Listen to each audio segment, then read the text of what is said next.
You want to stay? You want to do the opening report, or what you want to do? Go. We back. We back. We back. This is Shield. This is Shield. We back at you. We back at you. I mean, we got a lot to talk about. We got a lot to be thankful for. So I just want to thank everybody for joining us tonight. Thanks for coming on in. Thanks for coming on in. We really, really appreciate y'all. It's a lot going on in the world. So our subject was about relationships then and relationships now.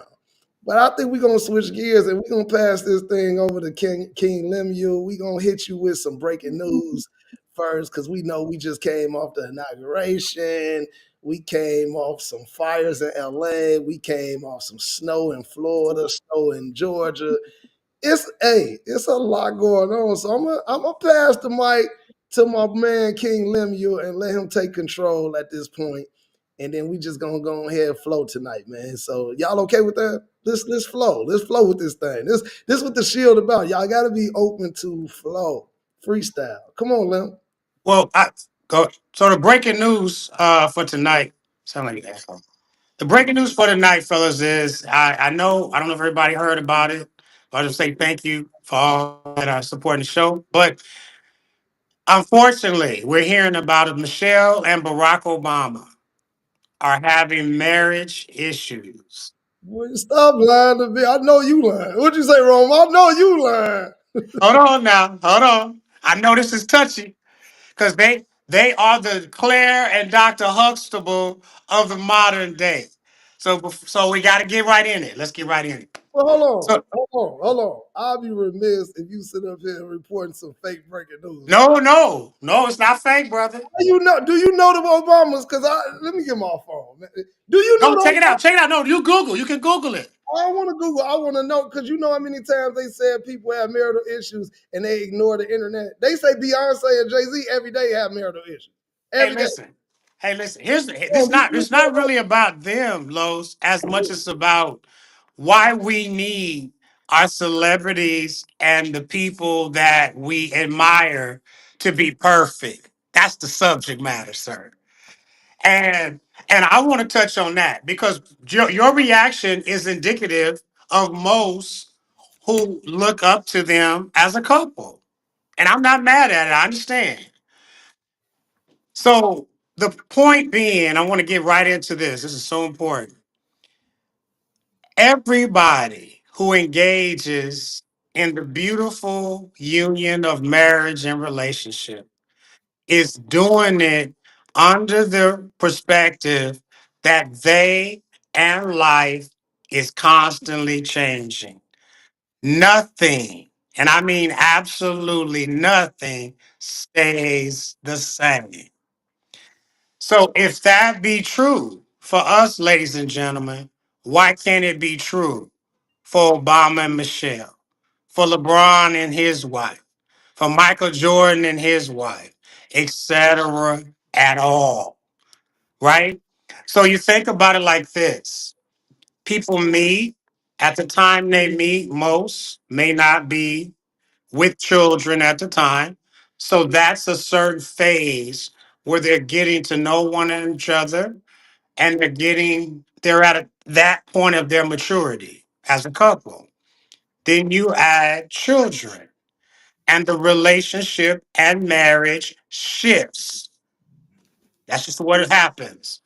And then as we go along to when those children are grown, sometimes in the midst of raising children, and then children are grown and maybe out the house, two people can look at each other and say, we don't have to be here anymore. We still growing in the way that we were when we don't have the children as the reason to stay together. Now I'm saying that specifically about Obama and Michelle. Their children are grown. It's not unthinkable that at some point in time things start to change in their relationship. And not just then with everybody, And this is the reason why when we look at the model, the old model of Big Mama and granddaddy and all of them who were married 60 and 70 years, we see a shift because we can honestly say people are not staying married that long anymore on average. That's just a fact. That's not my opinion. But back to the subject at matter.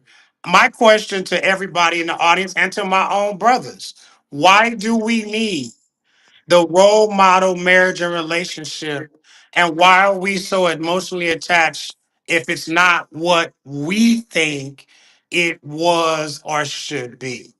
I yield the floor. Oh man, hey, what's up, good people? Man, Lim, you hit us with some haymakers with that one. This is why I tell people all the time: it's easy for us to look on the outside of a house and say that's a beautiful house, but when you don't see what's going on the inside, you don't know if there's electrical issues, if there's plumbing issues. I'm using that reference opposed to the marriage, what you just said there. A lot of times people like to use, because of social media, because of the streaming we have today, everything's at our hand. So we're able to watch the news from our phone. We're able to Google things from our phone. You're able to just go and use AI or Siri right on your phone, to get you with, help you with things, Alexa and things of that nature. So the fact of the matter is, people out here today are definitely going through all types of things. But the number one thing years and years ago used to be divorce was because of infidelity. Today's number one reason for divorce has nothing to do with infidelity. It's all dealing with financial reasons. And it makes you really wonder, are people really listening to the vows that they're saying? Because it says for richer or poor. If that man has $1 million today and something happens next year and he's down to 50,000, are you leaving that man because he's no longer that $1 million man that you met? you know so it's a reality. We don't know what they're going through per se. I don't know the reasoning behind it. I don't think it would be because of financial reasons. It could be some other things going on. But it's easy when you're on the outside of a home talking about how good that house looks, and when you have no idea what's going on with the structure of the interior of that home, if the ceiling is leaking, the different things. There's a lot of variables to marriages that people have no idea about. So it's easy for you to say, hey, do this, do that. But if you're not in that person's shoes, you can't really say that. That's my take. Come You got on, Los. I want to act froze. Like I want to act like I'm frozen, man, because I'm disgusted. I'm utterly disgusted. Let me tell you why. Right? Tell me why. Not that Michelle and Obama can't get a divorce or they beyond separation. That ain't even the issue, right? But I just find it very intriguing how we always try to find a way to tear down the black family over and over again. It happens constantly. And so Lim said something very important earlier, and he was saying, well, do things evolve, things constantly changing, or do things stay the same? I was just arguing in a barbershop about this today. We get into it often about black leadership. Me and Rome get into it like this. Me and Rome talk about this often too, about black leadership. Are we our own leaders? Time evolved. I believe in what I believe. You believe in what you believe. I ain't marching no more. And the marching days on me and Rome, we get into all the time, right? And so that's exactly how you sound. You hear me, right? So the point I'm trying to make is Big Mama said it very clearly. She said, "Hey, son, there's nothing new under the sun." Right? We talked about that last week, me and Rome, right? And so what that means is it always been a Moses, always been an Abraham, it always been a Marcus Garvey, W.E.B. Du Bois, Martin Luther King Jr., Doctor. And then it always been Marcus Garvey. It's always been Malcolm.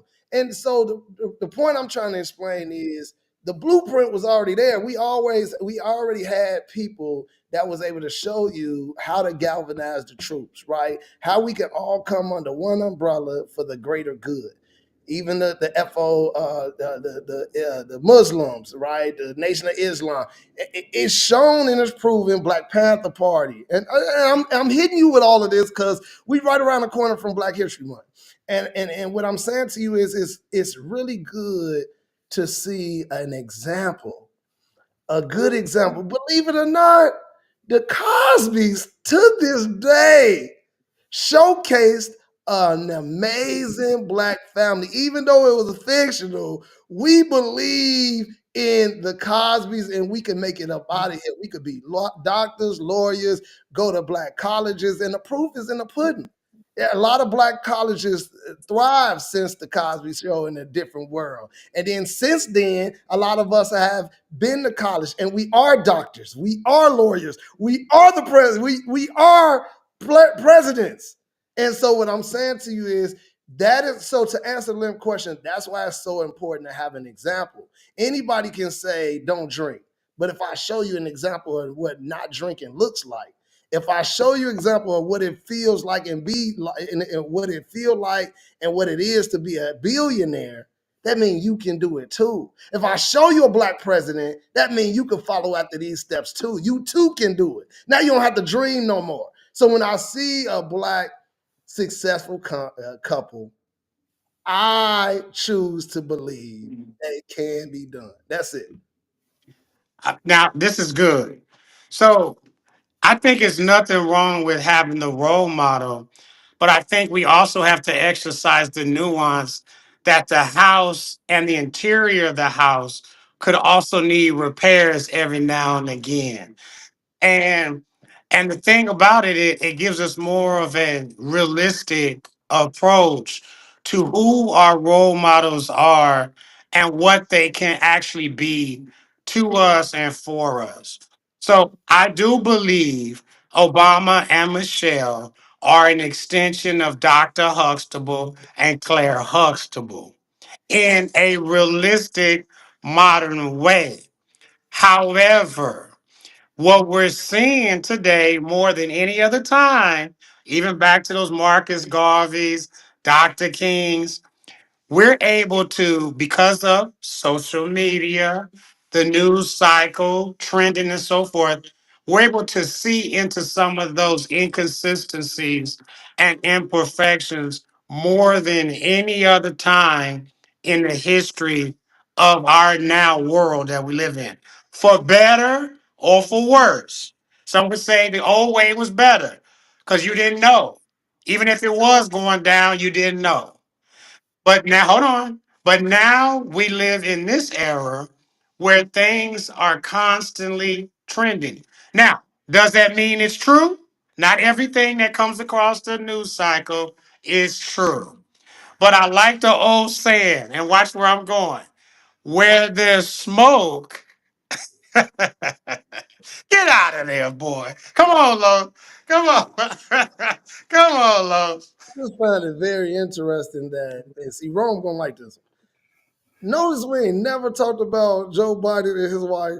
We ain't never talked about JJ Redick and his wife. We ain't never talked about Bill Belichick and his situation, Robert Kraft, Elon Musk. You don't even talk about Donald Trump and all the stuff he do with, excuse me, President Donald Trump, all the stuff he do with his wife.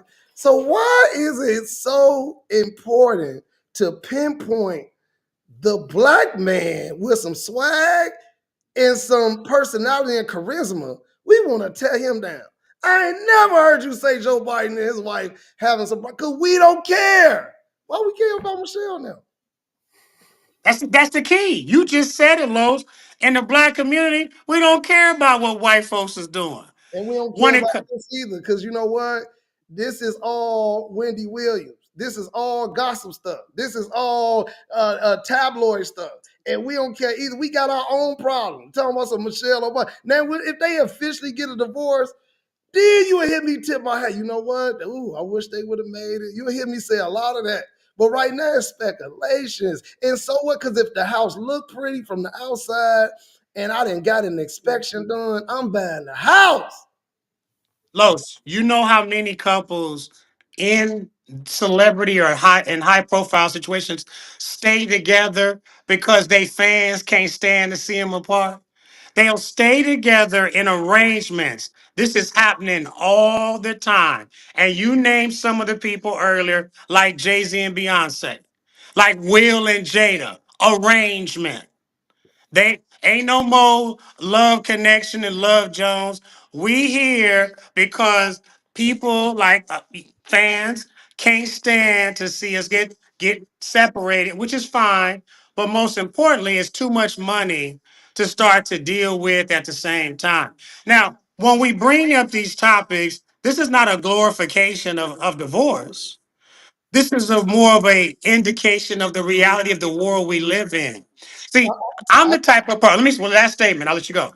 I'm the type of person that wants to deal with the world as it is versus as it should be. I'm more of a realist versus an idealist. Go ahead. No, that ain't a realist because you talking about celebrity stuff. If you gonna go there, let's reverse the wheel and let's talk about how people stay in relationships because of their kids. Real stuff. Forget Jay-Z, forget Obama and them. Let's talk about how you can't stand your wife, but you stay there because you got 5, 6, 7 more years for your kids to get out of high school, and you think that's sufficient. Actually, you still hurting the situation. You think you're doing a service by staying there for your kids to get grown, but your kids see you sleeping on the couch. Your kids see you ain't talking to your they mama. Your kids see you ain't about her enough for Valentine's Day. Your kids see how you always on the phone and you ignore her. They see, so now you showing them what a toxic relationship really is. So forget the celebrity stuff. If you want to go and roll out the red carpet, let's talk about everyday life stuff. Forget Michelle, excuse me. Forget Michelle and President Barack Obama. Let's talk about everyday life and what people struggle with, about what people's. Matter of fact, I got one for you, Lim. Let's talk about how you was with baby girl and you've been with her a long time, and you don't want your mama and them to start asking about her no more. So you don't want to break up with her because you comfortable. Let's talk about that comfortability, huh? You want to talk about Okay, everyday stuff, let's Romy? do it. Go ahead, Ron. Go ahead, Ron. Get in there.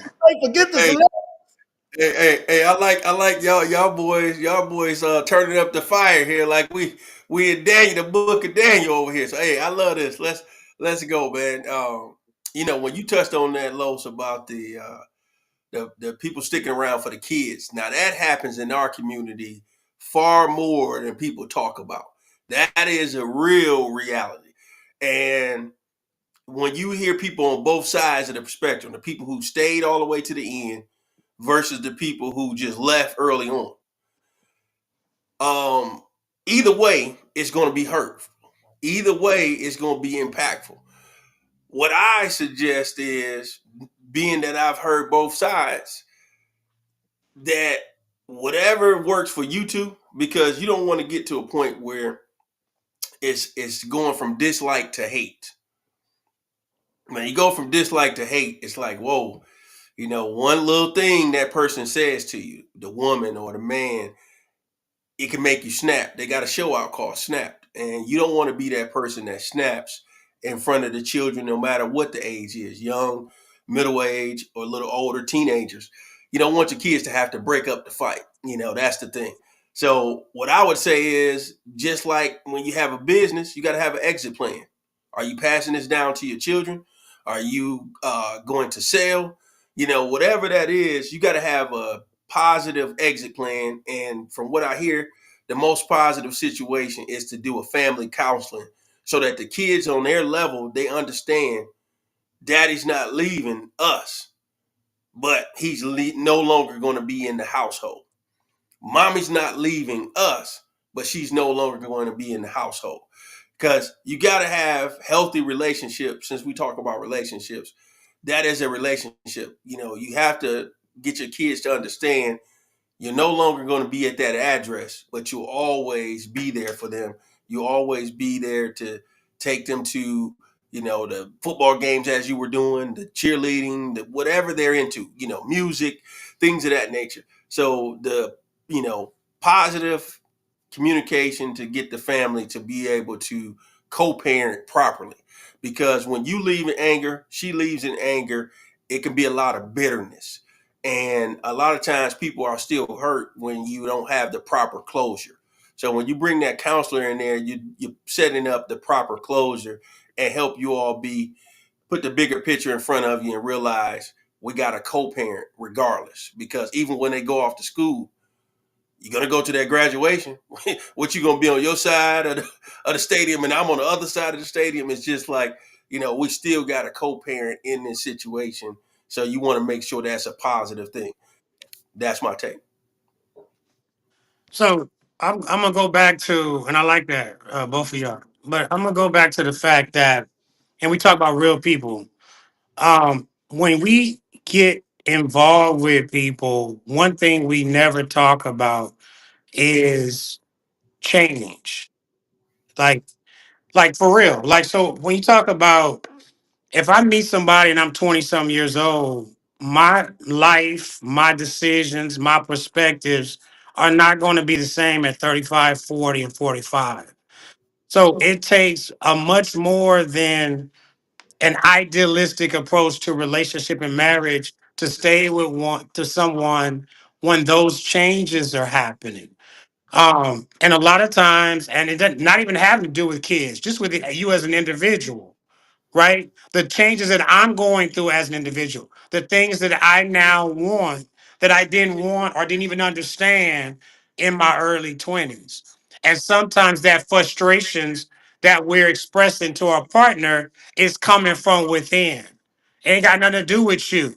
I felt like, matter of fact, Los, you brought up, one of your boys brought up a situation. If I'm not mistaken, where his wife wanted to get a divorce because there were some changes that were going on with her, and she feel out like she was missing out on the life she could have lived back before she got married and then after.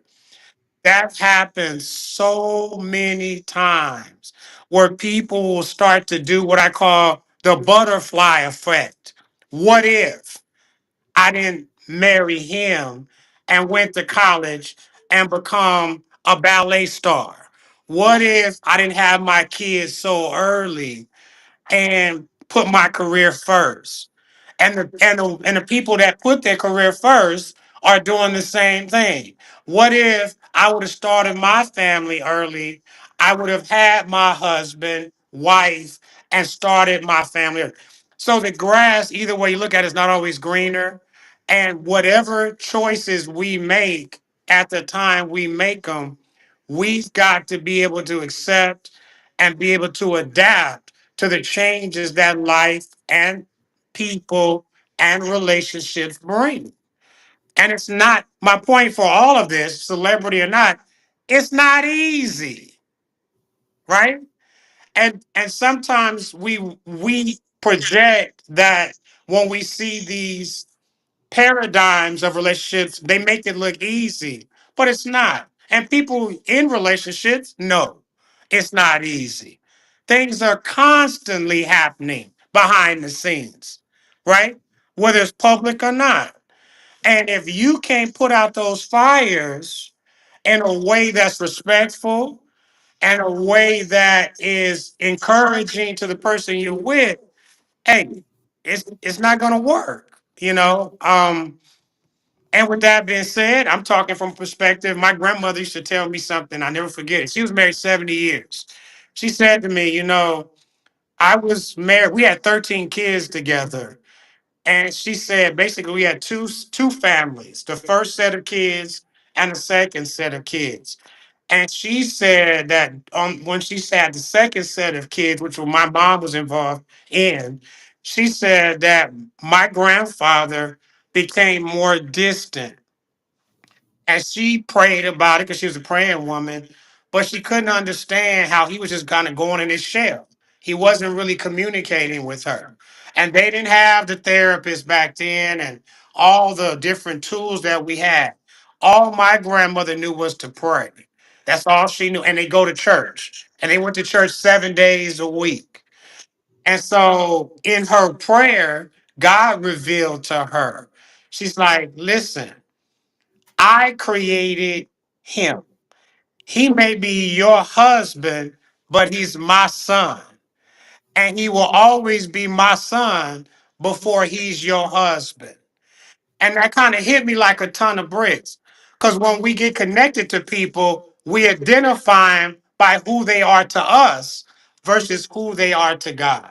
So we have to remember that in the storms of life, people don't belong to us, they belong to God. And in that, we pray and hope and communicate that we will remember why we got together in the first place.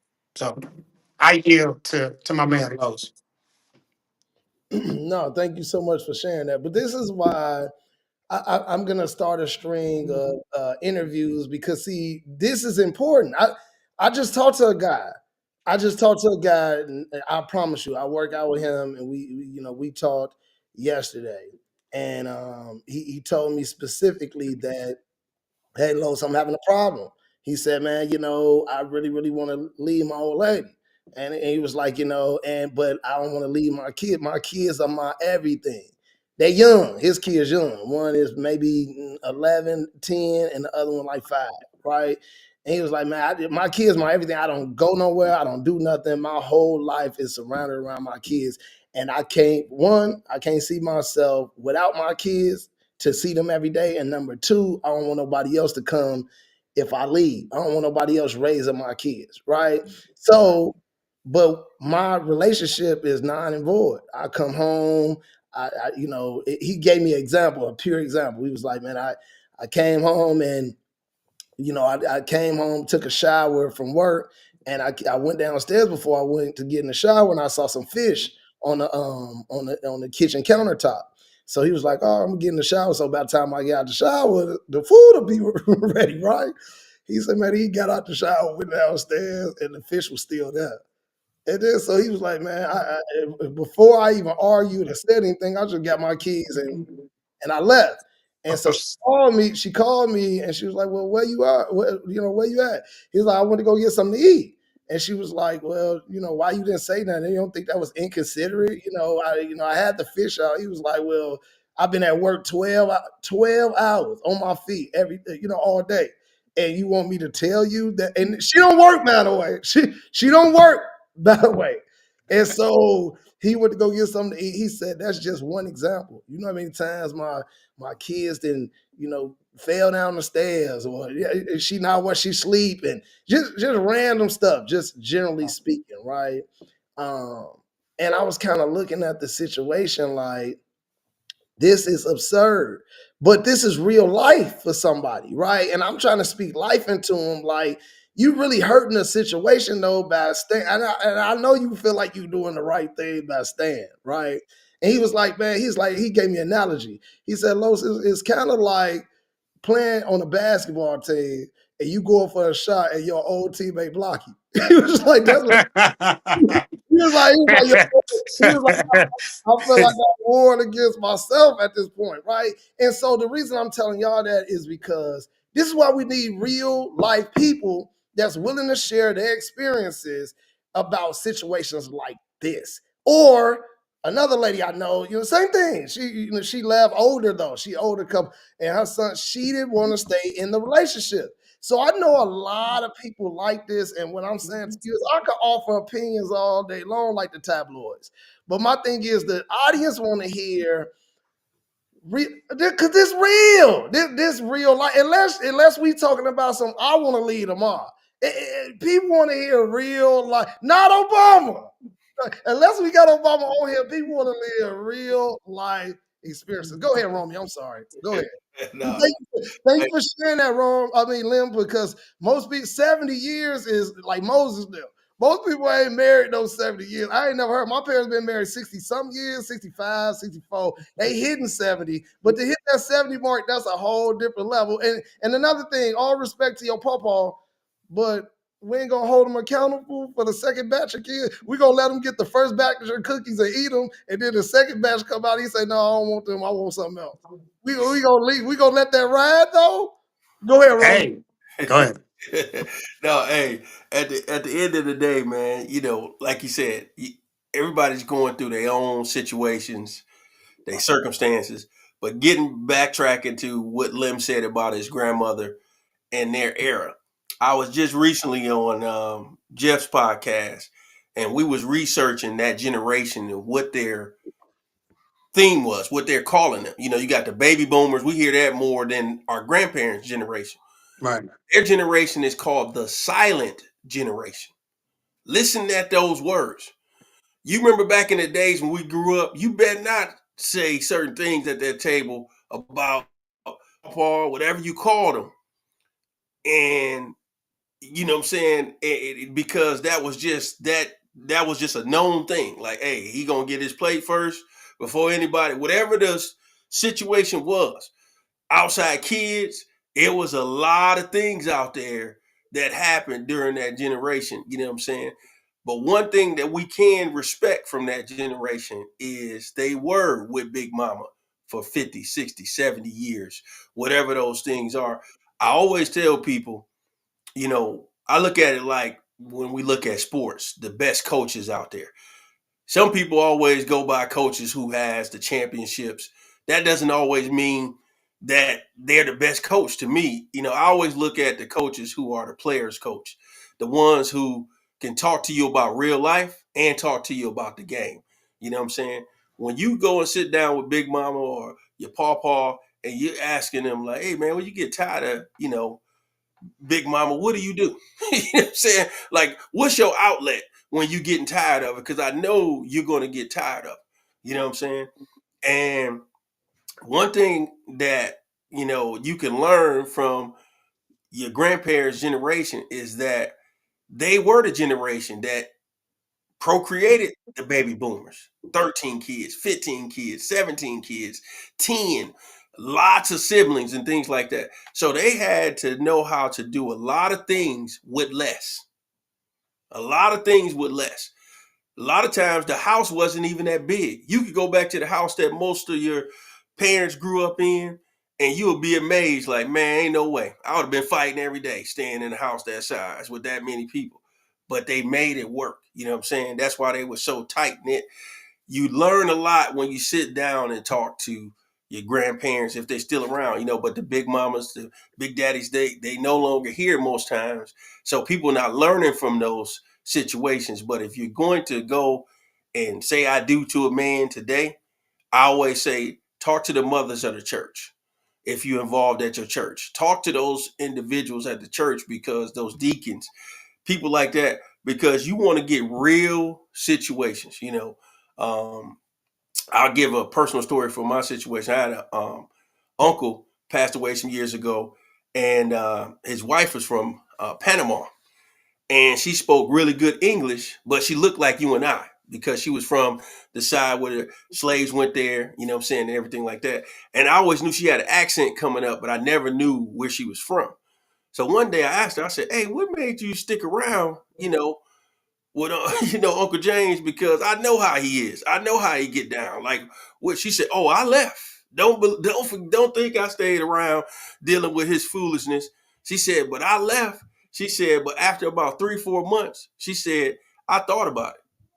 He didn't step out because he didn't love me. And then she just broke everything down. I was like, woo, you don't get a lot of women that can be accountable for what they did and didn't do. The fact that she was able to break that down to me, and she said, once I realized he didn't do what he did because he didn't love me, she said, I just went and prayed more. I was going to church, got involved more. And she said she went back and everything went up from there, And so it was one of those things where I was like, wow. So I was like, so if you was able to just break it all the way down, like, what would you say was the real things that, brought you back outside of love? And she said some of the things what women talk about today. It was financial security. It was the benefits. It was the overall package and the way that he treated her, the acts of service. You talk about a love language. It was the acts of service and the quality time. Because when I had first moved to Atlanta, I remember plenty of days. He like, hey man, I'm not going to that mall and go to this store, but you take my wife to this, and he'd tell me exactly what he wanted done. And I'm like, hey man, I'm not. He like, hey, I'm not asking you. I'm telling you, this is what I want you to do. And I'm like, man, and I respected him enough to where it was like, hey, I'll do it, type of thing.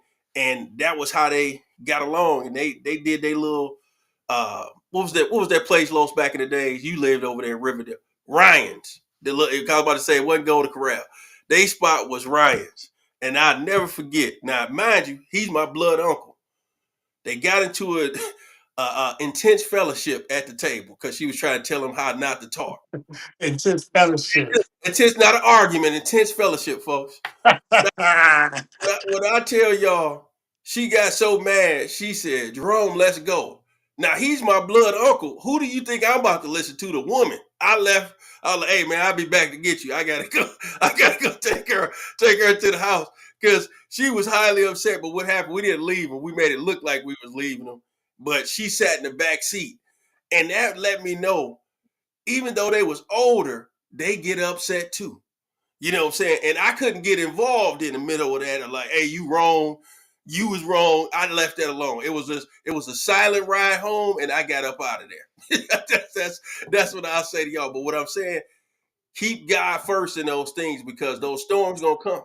And if you don't know how to grab that umbrella, how to get on your knees and be praying in your secret place, guess what? You're gonna be like many of the folks today and be quick to sign that dotted line.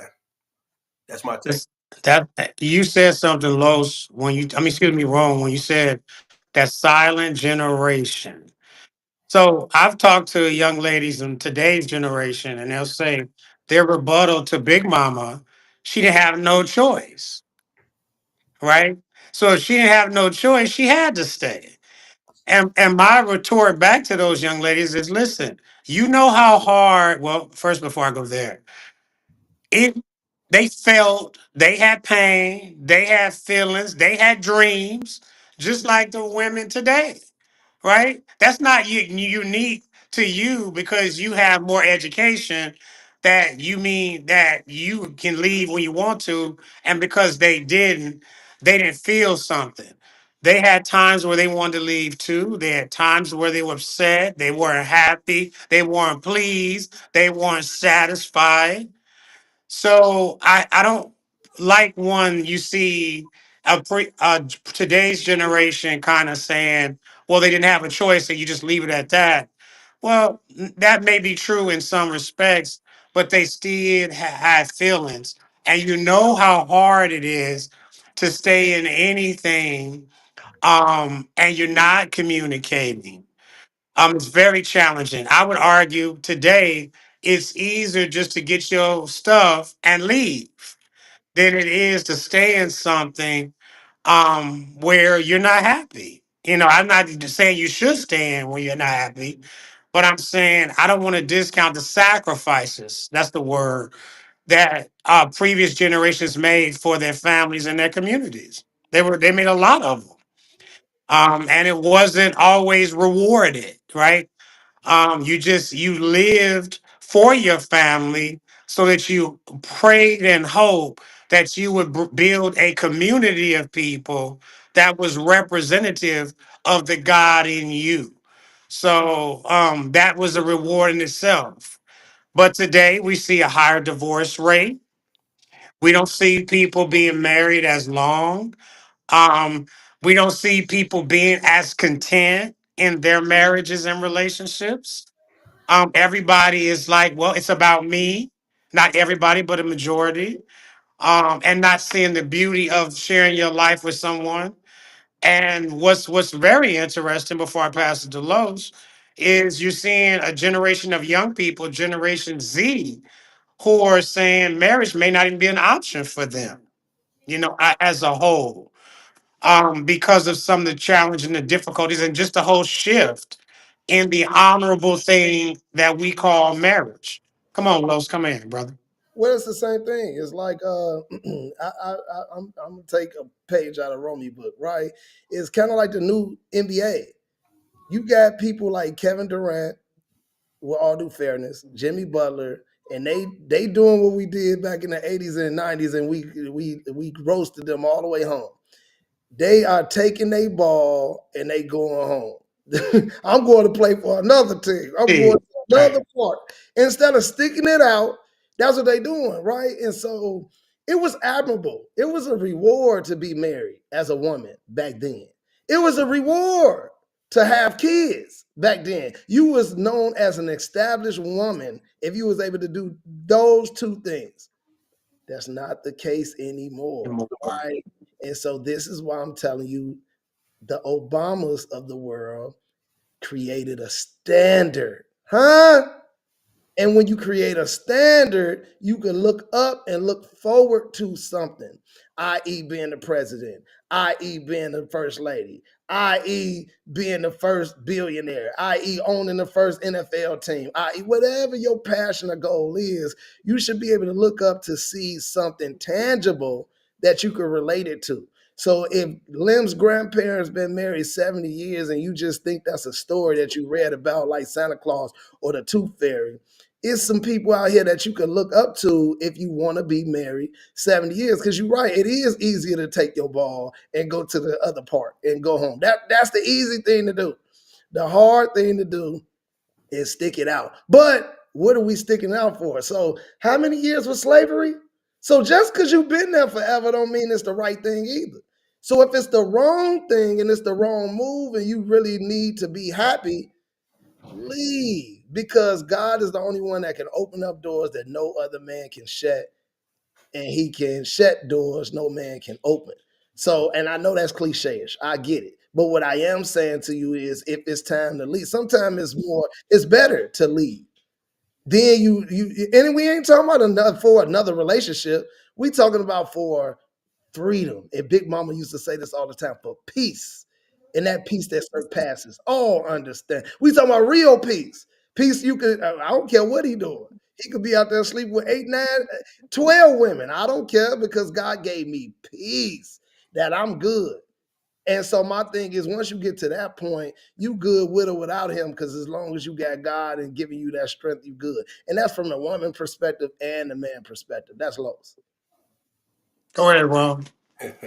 Hey, y'all boys, they got deep in this thing. I like that, Los. The fact of the matter is, there used to be a saying that Big Mama and everybody used to say that was the elders: "Misery loves company." And sometimes you can stick into something like Los just gave. How long was slavery? We know of 400 years or slightly over 400 years, and the fact of the matter is, just because you in something doesn't mean you're happy. And so how many people out there right now are at a job that they hate? You're sticking around either for the benefits, the pay, a little bit of both, or until you get something else. And sometimes, either it'll take a leap of faith, meaning you just so happen to bump into somebody at a grocery store that you went to school with, and they like, hey, I just wish I knew somebody. Hey, that's me. Who do I turn my resume into? You know what I'm saying? When can I start? So when you're doing those silent prayers, those different things, I tell people all the time, when I get on the plane, half of people probably go to sleep. They doing what they doing. They're not paying attention. But I actually listen to those flight attendants when they say, if you're traveling with little kids, they say, put your oxygen mask on first if we should lose the air pressure in the cabin, because you won't be able to assist your own kids if you don't take care of you. Well, the reason I gave the analogy of misery loves company, if you're miserable and you stay 10 more years, 15 more years, you know what's going to happen? That's going to bring about more stress. That's going to bring about more health issues. Because you're miserable. Yep. I would rather see you a happy mother outside of this home. I would rather see you a happy father outside of this home. You can see your kids every single day if that's what you all about. You can still be involved in all of these different things. But when I say misery loves company, I'm talking about the things we can't physically see, like stress, depression, All of these things start building and stacking up on top of one another. If you don't watch it, you will find, especially those men out there, men in particular, we're the ones who don't like to go to the doctor.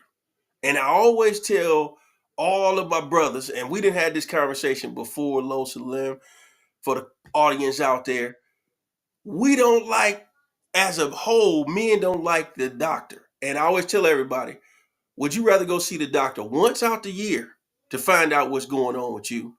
Or would you rather something happens to you when you out playing ball at the gym and now you in the hospital for 3 weeks and now you have to do what they tell you to do? It's no longer, hey man, take these supplements, go to the gym, work out, do this. Now you doing what they telling you have to do, or else. You got people depending on you.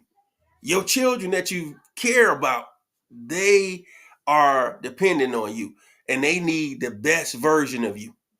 And if I can't be the best version of me by putting that oxygen mask on so that I can assist them, guess what I got to do? I got to put myself in the best position to reach up and grab that oxygen mask to be able to be good, breathing good, not panicking. You know, when you panic, Los brought up a couple of weeks ago about the deer. A deer can only be a deer. A deer's reaction when you out there, to the hunters out there, a deer's reaction is to run even when they hit. that's deep right there. That innocent deer sitting there relaxing, listening to every little noise to figure out if I need to run every single time. So in that situation, it's kind of like you either gonna stay and deal with what's coming with that, but sometimes what comes with that is some things that you don't want to come with over the span of the next 5 to 10, 15 years when those kids are 18 and out of school. Those health ailments, you got to be careful because depression, you can't see it, but it's real. Stress, can't see it, but it's real. You know, heart attacks, can't see it, but it's real. Strokes, it's a lot of health ailments that comes along when you just not your normal self. So whatever it's going to take for you to get to be your normal self, if you got to start going to the gym, if you got to start traveling, if you got to start doing the thing, you know, find you a new, I don't play basketball nowhere near where I used to, but now I go on the golf course when I get a chance. You know, I'm definitely not no Tiger Woods. I'm Tiger Wish you could, but hey, I'm out there. You know what I'm saying? Do what you can do. You know what I'm saying? This year I plan on doing more fishing, but y'all got to do some things that you're passionate about that's going to give you life. Because if you don't, it won't end up well. That's my take, fellas. So, so, Rome, you brought up something that just I kept thinking about. So, if you're in a situation and you guys are making each other physically, mentally, and spiritually sick, the words that come to me is love doesn't hold people on house arrest. When you making each other sick and it's no longer a healthy situation, the statement that should be made or the sentiment that should be conveyed is, baby, honey, I want you happy, healthy, and whole, whether it's with me or without me. And very seldom do you hear people saying that unless it's on a movie. But we have to get to a point where we really care about people that we say that we love.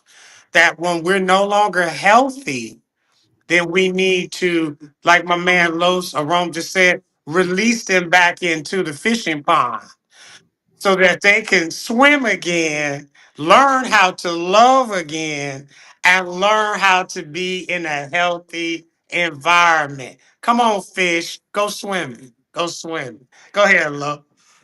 I mean, we had this conversation a few months ago with my brother. Is it ever too late to love? So my thing is, when do it get to a point where, and this is what I like, and we gonna have to segue this to another one, but when do we get to the point like Lim grandparents of where in the world are you going? Like, we've been married 65, 70 years, 72. Where you going? I release you to the Release you to what? The pond. Oh, you gonna die as soon as you do 3 strokes. So at the end of the day, in the water. Let's keep it PG. So the point is, where is you going? As inappropriate English as that is, where's you going? Like, I just don't understand. When is it a certain point we've been together 30, 40 years, we both 50, 60, old and disgusted. Because, see, the thing is, what Lim didn't bring up is love evolves. So the same person you married at 20 is not going to be the same person at 40, 60. So you're supposed to grow with each other, right? And you're supposed to be able to evolve together, like the same things, or oh, you like that too? Okay, let me go fishing with you. Oh, I can't stand fish and worms, but let me go with you because I want to understand this new you. You're supposed to be able to grow and learn and set boundaries and things together is what you're supposed to do. So I'm just asking, I'm posing a question. When you hit what age are you? I'm stuck. Like my parents, well, I told you my parents been married 60 some years, and my mama would clearly say, I would have left this butt a long time ago. But at the end of the day, what? And then I'm like, at the end of the day, what? Like, you know what I'm saying? So they still together. And so after all these many years, now she might shun them out. They might, whatever worked for them, they got their little separate rooms, or they might not talk for 2, 3 days, and then come on, let's make up the breakup. Let's go to the date night on the casino or whatever. They got their own issues, but like Rome say, can't stop. Won't I thought at 80, we done with arguing. I ain't about to argue with you. What we arguing about? Arguing? I'm not I talking. get, And I said the clouds, the arguing, not arguing. I get, Arguing. I get. Right. Not arguing, it's arguing. So I mean, my thing is, what we arguing about? We stuck forget. That's kind of like being life without parole, and then you want to get in a fight or back. What else you gonna do? That's like me having bad credit, and you said you gonna put it on my credit report. You staple it on there, like add it on. But Los, that there's a controversial thing going on right now. I think you kind of touched on it a little bit. Shirley Ralph, the actress, and her husband are married and don't live in the same city. And she was on television talking about that. People like judging her, like, what do you mean? Y'all don't sleep in the same bed. We don't even live in the same city, let alone the same house. And that works for them, allowing them to project and keep going on the marriage. Now, that's extreme. That's extreme. But I had a client, this is a true story. I had a client who the husband and wife lived in a house next door to one another. And I mean right next door. And I asked both of them, I said, why didn't you guys decide to buy 2 houses and live next door? Well, she said, I can't sleep in the same bed as him because he snores like a mule. He said, was she's an artist, so she's very messy. So he said, I can't deal with her mess because I'm a knee freak, and she can't deal with my snoring because you can hear me throughout the house. So their solution to keep it going was to buy another house next door. Now, let me preface this. Not everybody can afford to buy 2 houses just to justify staying married. However, my point being is you do what you have to do, what you can do to make your marriage work. And to what Lo said, it don't make sense at 45 years, 50 years in a marriage, you have to calculate the cost. What you going out into the streets for? That not for. F-O. What ain't nothing in the streets for you, granddad, grandma, after But 50 years. the funny thing about this, me and Ron laugh about it all the time. When the last time y'all, as my brothers, when the last time y'all been to the club? Because what I'm saying to you is, ever since when we was younger to right now going to the club, we all saw that old dude showing the chest hair and trying to holler at the little young girls, right? We saw that our whole life. So you don't want to be him. That ain't who you want to be. You No, don't want to no. be the old Q or Sigma or a Kappa that's in the club, and you know you ain't got no business in that club. Get your mirror, say, get your Go take your butt home, man. Hey, Papa, you need to be in the bed, man. Did you take your blood pressure pills? You need to be in the bed. Go take some melatonin. Go Hey, ahead, Ro. hey, man, y'all boys got me laughing. No, man. Closing remarks, G. Hey, no, closing remarks, man. This was good. This was good. Oh, man. We spent the block on this one and had to, freestyle it. But in closing, man, like I said, when is enough enough? I'll just say, like I said, once you get to that 50, 60, 70 years married, at that point, you know, uh, my big mama would say, I'm just trusting in the Lord. You know what I'm saying? So long as you at that point you trusting in the Lord, you living for your grandbabies make your day. You start really, talking to your grandparents. They really value quality time. I don't think our generation today really understand that. The generation Z that's out there, the millennials, I don't think they really understand that the grandparents get to a certain age, they retire. They want to hear from you. They want you to pick up the phone and say, "Hey, granddad, big dad, big papa, whatever you call them. I just was thinking about you today. You know, saying, Big Mom, I was just thinking about you today. I just want you to know I love you. I don't care if you're off to college. I don't care if you're in high school. They're not into the text message. They're not into that's not their era. Yeah, they may have a cell phone, but they want you to pick up that phone and call them.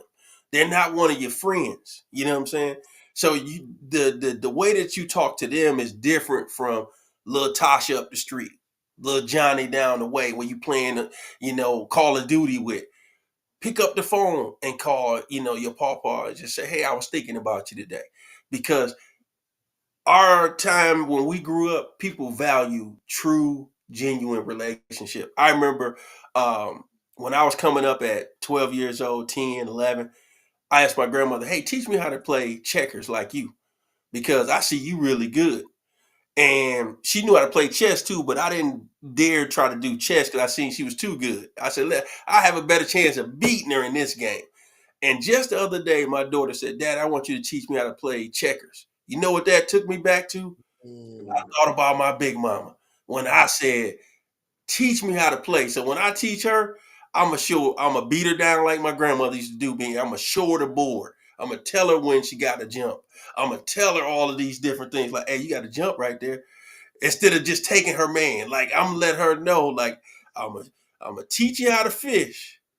I ain't gonna fish for you. You know what I'm saying? But it's like I gotta say to the young folks, cherish Big Mama, your grandmother, your granddad, whoever's in your life that you cherish that's in your elders while they're here. Tomorrow's not promised for us on this panel. Tomorrow's definitely not promised for our elderly. That's my take, folks. And I'm just gonna wrap it up right behind you and say this. Our grandparents, that generation, parents, mentors, whoever you may have, uncles, they are a wealth of wisdom and knowledge that they can impart to give you more insight when you're trying to gain life experience without having to go down those dead end alleys. They can help you circumvent not always having to experience everything to get your degree, if you get my drift with that. So sometimes we can listen to them, we can learn from them, they can love on us. We can love on them. And Rome is 1,000% right. Go talk to them. Go sit with them. Go learn from them. And you'll be surprised how it will help you when then you have to get out there in them streets. And people who you are interacting with don't always have your best interests at heart. But Big Mama does, Big Daddy does, your mentors, whoever they may be. So I double down on that. We want to, whoever you may be, lean on the people who are giving you lovingly advice. Come on, Josh. Okay, I mean I think y'all both preaching good. Y'all did a great job, man. I just end by saying this: the Bible say a wise man seeketh counsel. And my thing is that's everything that you all said in a nutshell, right? So my thing is if you want to understand, my aunt used to always tell me, or she still tell me, baby, I've been where you trying to go. And like Lim say, you start thinking about all your accolades and degrees and colleges. I lived out of state. What she's saying is it's bigger than that. This ain't about no degree. Where you trying to go in life and the principles you trying to get to, I already been there. And all I'm trying to tell you is hold on to God or hold on to your faith because it's gonna get rocky. It's gonna get time. It's gonna come times where I know you got money. It's gonna come time when you ain't gonna have no money. It's gonna have time when you ain't gonna have no love or no peace or no joy. Hold on to what the source of that stuff because you're gonna need it. Because it's getting rocky. As y'all see right now, I wanted to bring up the whole, and I'll do this next call, but I want to bring up the whole what y'all think about Snoop performing at the inauguration. And so it's a lot to talk about next week. And Yeah. I just encourage all the people to keep on sticking with us. This year is gonna be great. We're gonna do panel discussions. I'm gonna do a couple interviews as well, and we're gonna be able to mix this thing up to make this thing rock and roll. So we want to know, are you with me? Huh, GP? I hit you with the GP. So until next week, we love y'all, man. We'll see y'all next week. God All right. bless.